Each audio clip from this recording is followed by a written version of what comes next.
진아와 탁발승. 거리의 아함경. 제4편 잃어버린 꿈. 1. 대학로의 청춘. 현각과 진아가 대학로에 도착한 것은 오후 늦은 시간이었다. 거리에는 젊은이들이 가득했고 곳곳에서 공연이 펼쳐지고 있었다. 진아는 자신과 비슷한 또래의 사람들을 보며 가슴이 두근거렸다. 스승님, 여기서 탁발해도 될까요? 물론입니다. 어디든 사람이 있는 곳이면 됩니다. 진아가 춤을 추기 시작하자 대학생들이 하나둘 모여들었다. 그런데 그중 한 명이 유독 진아의 춤을 뚫어져라 바라보고 있었다. 20대 초반의 여학생이었는데 눈가에 그늘이 짙게 드리워져 있었다. 춤이 끝나고 사람들이 박수칠 때 그 학생은 조용히 다가왔다. 안녕하세요. 저는 서울대 미술학과 3학년 한지영이라고 해요. 예술가의 고민. 잠시 생각에 잠겼던 지영은 현각과 진아를 근처 카페로 안내했다. 그녀의 표정에는 깊은 고뇌가 서려 있었다. 진아 씨의 춤을 보니까 제가 잃어버린 게 뭔지 알 것 같아요. 잃어버린 게 뭔데요? 지영은 잠시 망설이다가 입을 열었다. 순수함이에요. 예술에 대한 순수한 마음. 저도 처음에는 진아 씨처럼 순수하게 그림을 그렸거든요. 그런데 언제부턴가 그림이 즐겁지 않아요. 현각은 지영의 말을 조용히 들었다. 무엇 때문에 즐겁지 않게 되었나요? 교수님들은 기법이 부족하다고 하시고 동기들은 더 현대적이어야 한다고 하고 공모전에서는 계속 떨어지고 이제는 뭘 그려야 할지 모르겠어요. 3. 사문과경의 지혜. 현각은 지영의 고민을 들으며 아함경이 사문과경을 떠올렸다. 한 젊은 바라문이 진정한 배움이 무엇인지 묻는 이야기였다. 지영씨, 제가 하나 이야기를 들려드릴까요? 네, 들어보고 싶어요. 옛날 인도에 매우 총명한 젊은 바라문이 있었습니다. 그는 모든 경전을 외우고 있었고 철학적 토론에서도 항상 이겼지요. 하지만 어느 날 그는 깨달았습니다. 자신이 아는 것들이 모두 남의 말을 반복하는 것뿐이라는 것을 말입니다. 지영은 현각의 이야기에 집중했다. 그래서 그는 스승을 찾아가 물었습니다. 진정한 배움이란 무엇입니까? 스승은 이렇게 대답했습니다. 남의 것을 흉내내는 것이 아니라 자신만의 진리를 찾는 것이다. 4. 본래의 마음. 저도 그런 것 같아요. 남들이 좋다고 하는 것만 따라 하려고 했어요. 지영의 목소리에 깨달음이 섞여 있었다. 처음에 그림을 시작했을 때를 기억해보세요. 무엇 때문에 그림을 그렸나요? 현각의 질문에 지영은 잠시 눈을 감았다. 그냥 좋아서요. 색깔을 칠하는 것도 즐거웠고 뭔가를 표현하는 것도 신났어요. 다른 사람이 뭐라고 하든 상관없었어요. 그것이 바로 당신의 본래 마음입니다. 진아가 지영의 손을 잡았다.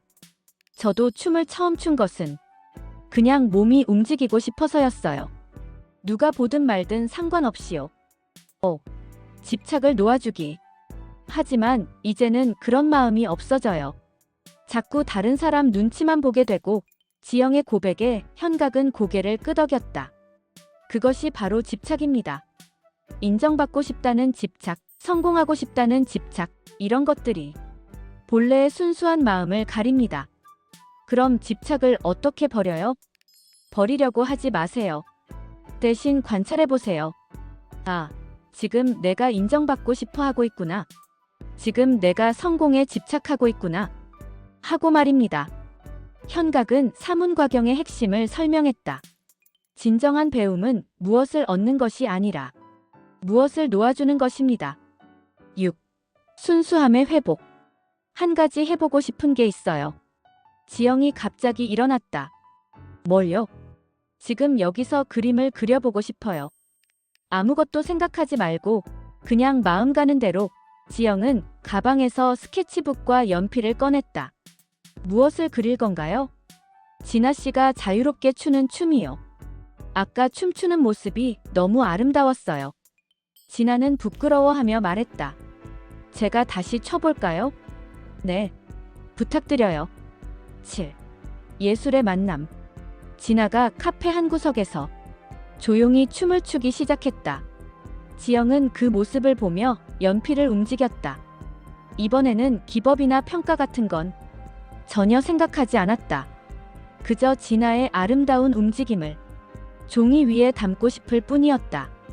현각은 두 젊은 예술가의 모습을 조용히 바라보았다. 하나는 몸으로 표현하고 하나는 손으로 표현하고 있었다. 둘 다 순수한 마음으로 예술을 하고 있었다. 다 그렸어요. 지영이 스케치북을 들어보였다. 그 그림에는 진아의 춤이 살아 숨쉬고 있었다. 기법적으로는 완벽하지 않을지 몰라도 생명력이 넘쳤다. 와, 정말 아름다워요. 진아가 감탄했다. 8. 진정한 가르침. 지영씨, 이 그림과 평소에 그렸던 그림의 차이가 느껴지나요? 현각의 질문에 지영은 고개를 끄덕였다.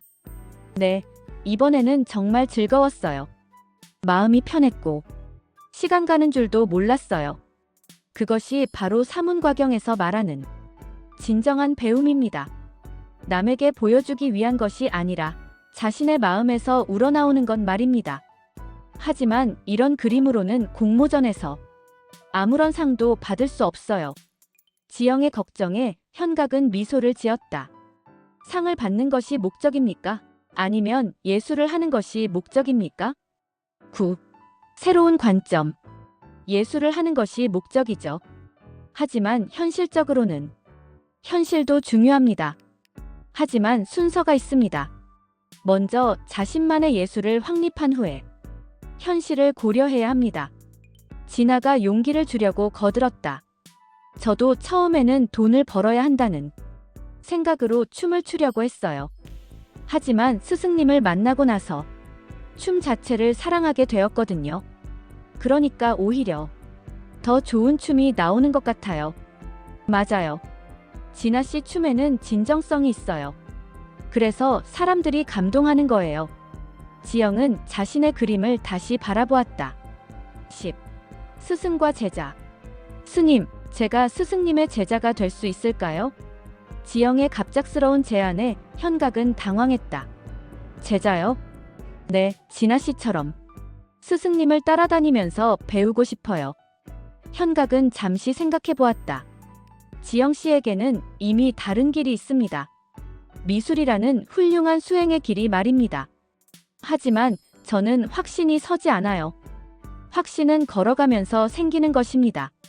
처음부터 확신하고 자신의 일을 시작하는 사람은 없습니다. 11. 각자의 수행. 대신 이렇게 해보세요. 현각이 지영에게 제안했다. 매일 한 번씩 아무도 평가하지 않는다는 마음으로 손이 가는 대로 그림을 그려보세요. 공모전도 교수님도 동기들도 생각하지 말고 오직 자신만을 위해서 말입니다. 그게 수행이 될 수 있나요? 물론입니다. 사문과경에서 말하는 것처럼 진정한 배움은 어디서나 일어날 수 있습니다. 중요한 것은 마음가짐입니다. 진아도 고개를 끄덕였다. 저도 매일 춤을 추면서 배워요. 스승님이 옆에 계시지 않을 때도 마음속으로 가르침을 되새기거든요. 12. 마음의 약속. 알겠어요. 매일 순수한 마음으로 그림을 그려볼게요. 지영은 진아에게도 부탁했다. 진아 씨, 가끔 연락하면서 서로 격려해 줄 수 있을까요? 둘 다 예술을 하는 사람이니까 물론이죠. 저도 좋아요. 두 젊은 여자는 서로의 연락처를 교환했다.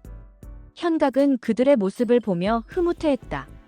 나이는 비슷하지만 서로 다른 길을 걷는 두 사람이 좋은 동반자가 될 것 같았다. 13. 진정한 자유. 스님, 한 가지 더 궁금한 게 있어요. 무엇입니까? 어떻게 하면 다른 사람의 평가에 흔들리지 않을 수 있을까요? 현각은 사문과경의 속에서 또 다른 가르침을 떠올렸다. 완전히 흔들리지 않을 수는 없습니다. 우리는 사회적 존재니까요. 하지만 중심을 잃지 않을 수는 있습니다. 중심이요? 자신이 왜 그 일을 하는지, 무엇을 위해 사는지에 대한 분명한 인식. 말입니다. 그것이 확실하면 흔들려도 금방 중심을 찾습니다. 14. 새로운 출발. 며칠 후 지영은 현각과 진아에게 연락했다. 매일 순수한 마음으로 즐겁게 그림을 그리고 있다고 했다. 정말 신기해요. 평가받으려고 하지 않으니까 오히려 더 자신있게 그림을 그릴 수 있어요. 그리고 교수님이 제 그림이 예전보다 생동감 있어졌다고 하셨어요. 진아도 기뻐했다. 지영 언니, 정말 잘 됐네요. 현각은 지영의 변화를 보며 사문과경의 가르침을 다시 한번 깨달았다. 진정한 의미의 배움은 바깥에서 무엇을 얻는 것이 아니라 안에서 무엇을 발견하는 것이었다. 15. 예술가들의 만남. 한 달 후 대학로에서 작은 전시회가 열렸다. 지영이 순수한 마음으로 그려서 모아둔 그림들을 정리해서 개인전을 연 것이었다. 현각과 진아도 초대받아 전시회에 참석했다. 지영의 그림들은 기법적으로는 완벽하지 않았지만 보는 이의 마음을 울리는 무언가가 있었다. 지영 씨, 정말 아름다운 그림들이네요. 감사해요, 스님. 스님 덕분에 제 본래 마음을 찾을 수 있었어요. 전시회장에는 예상보다 많은 사람이 왔다. 그들은 지영의 그림에서 진정성을 느꼈다. 16. 함께하는 공연. 전시회의 마지막 날, 지영은 특별한 제안을 했다.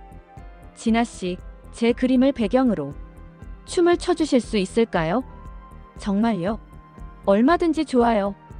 그날 저녁, 지영의 그림을 배경으로 삼고 진아가 자유가 충만한 춤을 추었다. 시각예술과 공연예술이 만나는 아름다운 순간이었다. 관객들은 두 젊은 예술가의 협업에 감동했다. 순수한 마음에서 우러나온 예술의 힘을 느꼈기 때문이다. 현각은 그 모습을 보며 생각했다. 이것이 바로 사문과경에서 말하는 진정한 배움의 결실이었다. 17. 마음의 스승. 스님, 이제 저도 도움이 필요한 다른 사람을 가르칠 수 있을까요?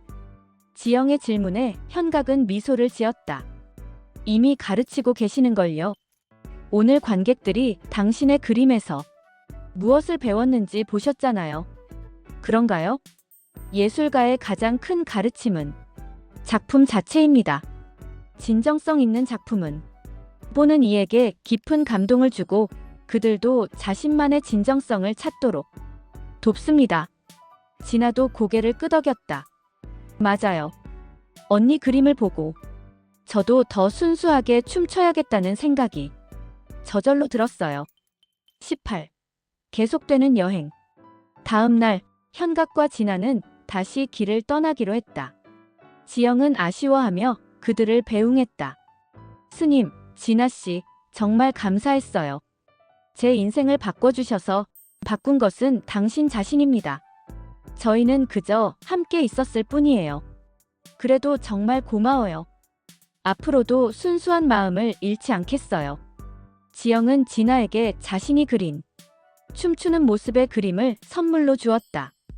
이거 받아요. 우리의 만남을 기념해서 고마워요, 언니. 저도 언니를 위해 춤을 춰볼게요. 19. 가르침의 전수. 그날 밤 현각과 진아는 강변을 걸으며 대화를 나누었다. 스승님, 지영 언니를 보면서 저도 많이 배웠어요. 무엇을 배웠나요? 예술가로서 순수함을 지키는 것이 얼마나 어렵고 중요한지, 그리고 그 순수함이 결국 가장 큰 힘이 된다는 것을. 현각은 진아의 성장을 느끼며 기뻤다. 당신도 지영 씨에게 좋은 스승이었습니다. 때로는 같은 길을 걷는 동반자가 가장 좋은 스승이 되기도 합니다. 앞으로 저희가 만날 사람들도 모두 이런 깨달음을 얻을 수 있을까요? 사람마다 때가 다릅니다. 하지만 분명한 것은 진정성을 가지고 다가가면 언젠가는 마음이 열린다는 것입니다. 20. 새로운 여행. 다음 날 두 사람은 새로운 목적지를 향해 걸었다. 지영이 준 그림을 소중히 간직한 채로. 스승님, 다음에는 어떤 사람을 만나게 될까요? 모르겠습니다. 하지만 분명한 것은 어떤 만남도 우리의 여정에는 큰 의미가 있을 것이라는 점입니다. 현각은 사문과경의 마지막 구절을 떠올렸다. 진정한 스승은 따로 있는 것이 아니다. 모든 존재가 스승이요, 모든 순간이 가르침이다. 지영과의 만남을 통해 그들은 다시 한번 그 가르침의 진실을 확인했다. 그리고 그 가르침을 품고 새로운 여행을 계속했다. 진정한 배움은 무엇을 얻는 것이 아니라 무엇을 놓아주는 것이다. 한지영의 예술적 각성은 사문과경의 이 가르침이 현대의 젊은 예술가들에게도 여전히 유효함을 보여주었다.